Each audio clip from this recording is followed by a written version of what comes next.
of Sumy State University. It's the 10th day of war.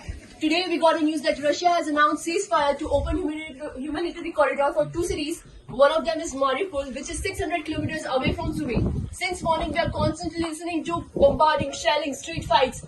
We are afraid. We have awaited a lot and we cannot wait anymore. We are risking our life. We are moving towards border. If anything happens to us, all the responsibility will be for government and Indian embassy. If anything happened to us, to anyone, Mission Ganga will be your biggest failure.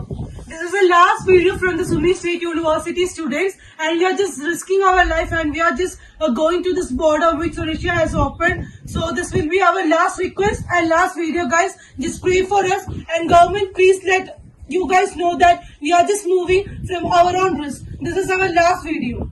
We need our government right now. Bharat Mata ki Jai! Bharat Mata ki Jai!